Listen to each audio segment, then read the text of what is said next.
जिसे दंगा कराना होता है वो अपने धर्म की सारी कमियों को छिपाएगा और दूसरे के धर्म की टिप्पणी करेगा कि इस देश में जातिवाद क्या मुसलमानों ने बनाया, किताब पढ़ने से रोकने के शास्त्र अपने मुसलमानों ने लिखे क्या, सड़क पर चलोगे नहीं, पानी पियोगे नहीं, ये मुसलमानों ने कोई किया। मंडल कमीशन का विरोध किसी मुसलमान ने किया? किसी संगठन ने, मुसलमानों के किसी संगठन ने कहा कि जैसे ही संविधान बना वैसे ही उनका लेख आने लगा कि हम संविधान नहीं मानते, हम तिरंगा नहीं फैलाएंगे? ये बुनियादी सवाल आरएसएस और बीजेपी की दक्षिणपंथी मानसिकता का है, जो इस देश में मुसलमान को दुश्मन बनाकर पेश करना चाहता है ताकि हिंदुओं के भीतर जो गैर बराबरी है, जातिवाद है, आर्थिक रूप से विषमता है, उस पर कोई बात ना हो और एक फेक हिंदुत्व का नैरेटिव बना रहे। अगर सब हिंदू एक थे तो योगी जी को कहने की जरूरत नहीं थी कि एक रहोगे। इसका मतलब कोई बांट रहा है, तो योगी जी बताएं वो कौन बांट रहा है? तो हम पूछेंगे कि जातियाँ बांट रही हैं, तो जातियाँ किसने बनाई? योगी जी, मुसलमानों ने बनाई। भारत में आके जाती बांटा किसने इस देश के हिंदुओं को? इस देश में किसने कहा कि ये भगवान तुम्हारा नहीं है, तुम मंदिर में नहीं जा सकते, तुम इस सड़क पर नहीं चल सकते, तुम पीठ पर झाड़ू बांधोगे, तुम स्कूल पढ़ने नहीं जाओगे, तुम तालाब का पानी नहीं पी सकते जिसे जानवर भी पी सकते हैं? ये तो शुक्रिया अदा करना चाहिए इस मुल्क के हर बाशिंदे को कि इस देश में बाबा साहब का संविधान लागू हो गया, जिसने इंसान को इंसान के बराबर और एक कर दिया। इसलिए बांटने वाली ताकतें हिंदुओं की कौन है ये मैं जानना चाहता हूँ। वो जाति व्यवस्था है।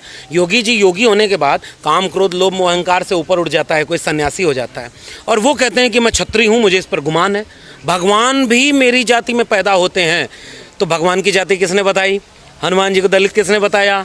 हर जाति वाले अलग अलग अपना भगवान लिए हैं। तो ये किसी मुसलमान ने तो नहीं किया ना, आपके धर्म के भीतर बंटवारा है जो आपके धर्म के लोगों ने किया, बाकी लोगों को पैर से पैदा करके गुलाम बनाने के लिए। संविधान को हम मानते हैं जो बराबरी की बात करता है, हम संवैधानिक विचार को ही इस देश का विचार मानते हैं। हिंदू राष्ट्र का दावा करने वाले हिंदू गांव तो नहीं बना पाए आज तक।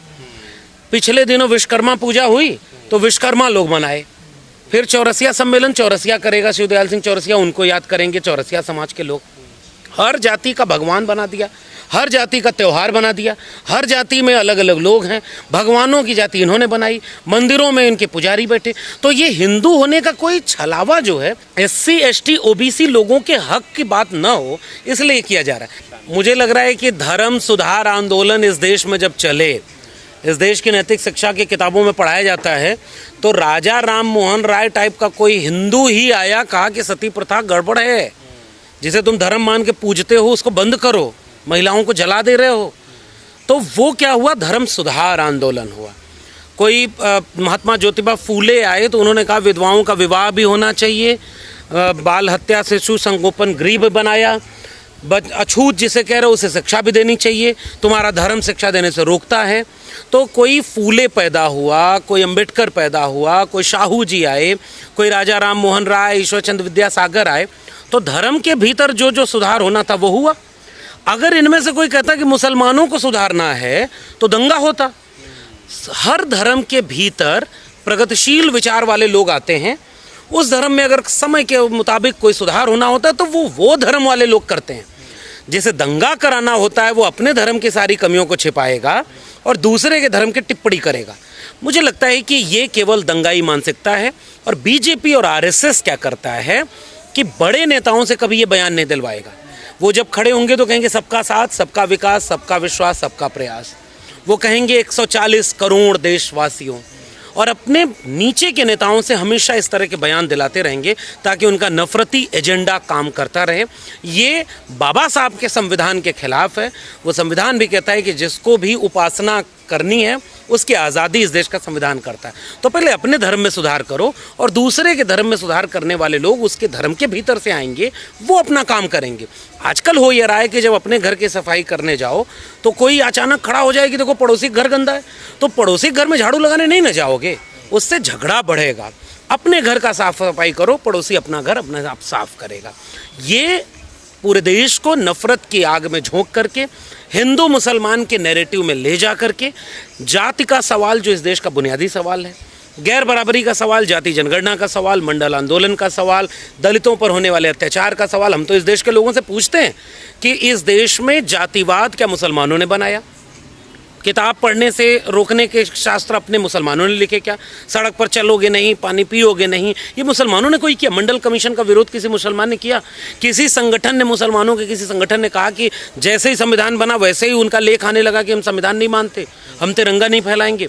ये बुनियादी सवाल आरएसएस और बीजेपी की दक्षिणपंथी मानसिकता का है, जो इस देश में मुसलमान को दुश्मन बनाकर पेश करना चाहता है, ताकि हिंदुओं के भीतर जो गैर बराबरी है, जातिवाद है, आर्थिक रूप से विषमता है, उस पर कोई बात ना हो और एक फेक हिंदुत्व का नैरेटिव बना रहे। योगी जी तो कह रहे हैं कि एक रहो, नेक रहोगे, बटोगे तो कटोगे। योगी जी आप जाति जनगणना कहकर बांटने के प्रयास कर रहे हैं। नहीं, योगी जी से मैं पूछना चाहता हूँ कि क्यों एक करने की बात आप कर रहे हैं? इसका मतलब बटे हैं। बांटा किसने? अगर सब हिंदू एक थे तो योगी जी को कहने की जरूरत नहीं थी कि एक रहोगे। इसका मतलब कोई बांट रहा है, तो योगी जी बताएं वो कौन बांट रहा है?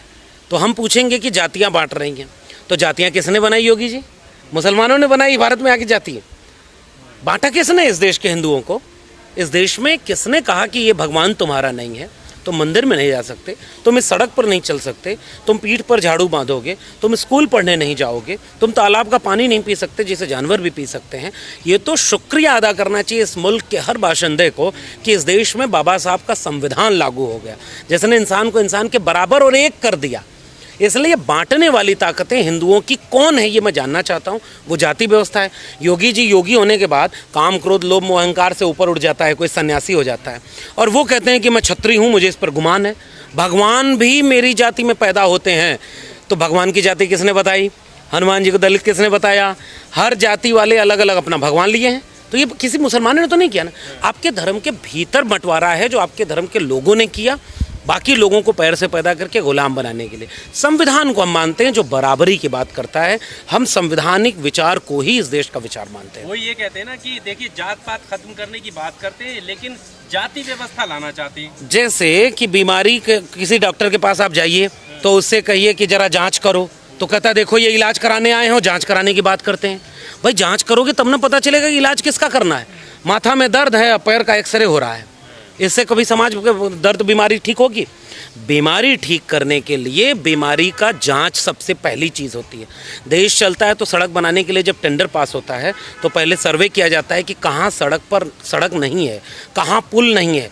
ये अलग बात है कि आजकल जो सड़क बन रही है, अयोध्या में भी बनी, वो भी टूट गई, तो ये तो एक अलग बात है भ्रष्टाचार कितना हो रहा है। सर्वे के बिना सड़क नहीं बनती, सर्वे के बिना कोई पॉलिसी नहीं बनती, सर्वे के बिना देश कैसे चल रहा है?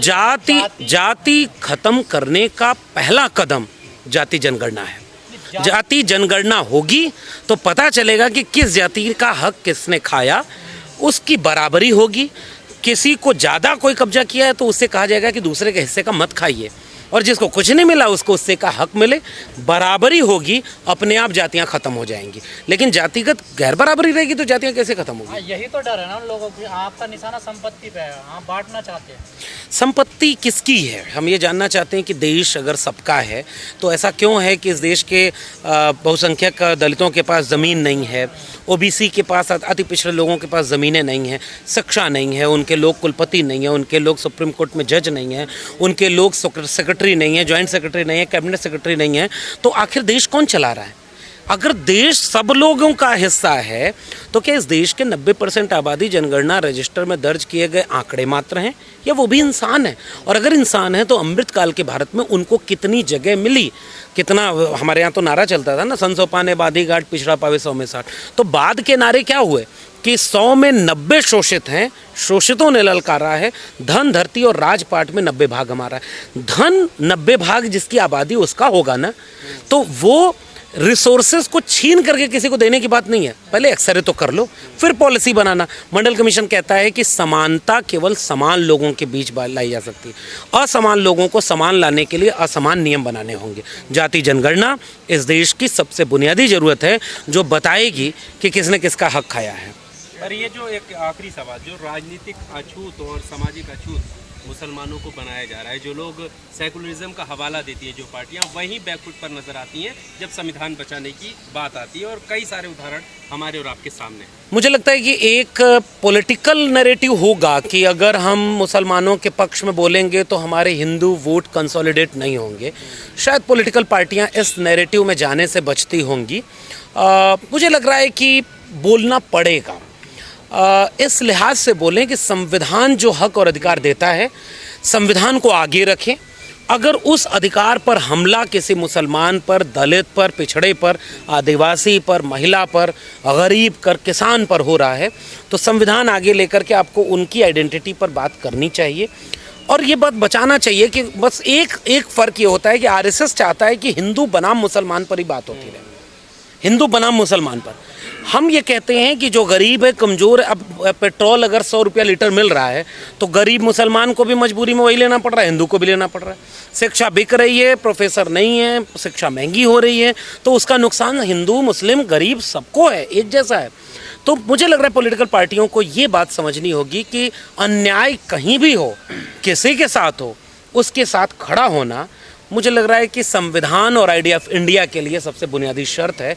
और हम अपने साथ के आखिर में केवल ये बात कहूँ कि राष्ट्र बनता कैसे, भूगोल के नक्शे पर खींच दी गई लकीरों से ही राष्ट्र नहीं बनता, वहाँ के लोगों से बनता है। और अगर वहाँ के लोग अपनी पहचान के नाम पर शिकार किए जाएंगे तो उस राष्ट्र का साझा सुख और साझा दुख से हम एक नागरिक होते हैं। वरना हम कौन से भारत में हैं? हिंदू राष्ट्र का दावा करने वाले हिंदू गाँव तो नहीं बना पाए आज तक। पिछले दिनों विश्वकर्मा पूजा हुई तो विश्वकर्मा लोग मनाए, फिर चौरसिया सम्मेलन चौरसिया करेगा, शिवदयाल सिंह चौरसिया, उनको याद करेंगे चौरसिया समाज के लोग। हर जाति का भगवान बना दिया, हर जाति का त्यौहार बना दिया, हर जाति में अलग अलग लोग हैं, भगवानों की जाति इन्होंने बनाई, मंदिरों में इनके पुजारी बैठे। तो ये हिंदू होने का कोई छलावा जो है SC ST OBC लोगों के हक की बात ना हो इसलिए किया जा रहा है। दुश्मन चाहिए तो मुसलमान बना दिया। अरे भाई, गरीब मुसलमान उतना वहाँ भी परेशान है और यहाँ भी है। एक शेर किसी ने कविता बहुत अच्छी लिखी थी कि इंसान में हैवान यहाँ भी हैं वहाँ भी, इंसान परेशान यहाँ भी है वहाँ भी।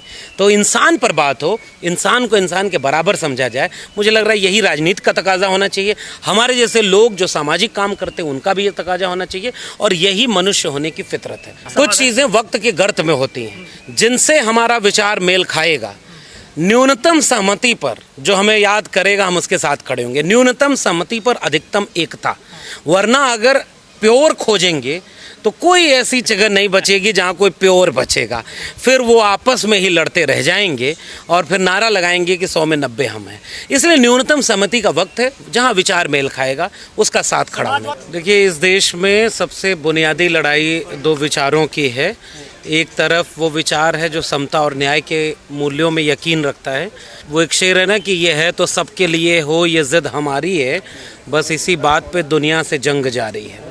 लेकिन एक दूसरा विचार इस देश में हमेशा से रहा है जो मुट्ठी भर लोगों के हाथ में सत्ता, ताकत, संसाधन सब कुछ को इकट्ठा रख देना चाहता है। बाबा साहब अम्बेडकर का संविधान, मंडल कमीशन, जन आंदोलन, देश के विश्वविद्यालय, ये सब कोशिश करते हैं कि नहीं, बुनियादी सवालों पर बात हो, शिक्षा पर बात हो, रोज़गार पर बात हो, ताकि बराबर की दुनिया बन सके, बराबर का समाज बन सके। जिसको इस बराबरी से दिक्कत होती है वो हमेशा उलझाने और नफरत के एजेंडे को सामने लाने के काम करता है, ताकि मुट्ठी भर लोगों के हाथ में सत्ता, ताकत, संसाधन सब कुछ रहे और दूसरी तरफ बुनियादी सवालों से ध्यान भटका रहे और नफ़रत के एजेंडे में सबको एक साथ उलझाए रखा जाए। इसलिए आप देखेंगे कि हर दम ये कहा जाता है कि हिंदू खतरे में है। जो इस देश का सबसे ज़्यादा आबादी जिसको बताया जाता है सो कॉल्ड हिंदू, वो अगर खतरे में है सबसे ज़्यादा आबादी वाला, तो फिर खतरे में कब है, कैसे है? सरकार हिंदुओं की चल रही है कथित तौर पर और तमाम लोगों की इस तरह की चल रही है। असल में खतरे में शिक्षा है, कलम है, किताब है, इंसानी सरोकार हैं, बराबरी का मूल्य है। उसको खतरे में न जनता जान जाए, इसलिए झूठ बोला जाता है।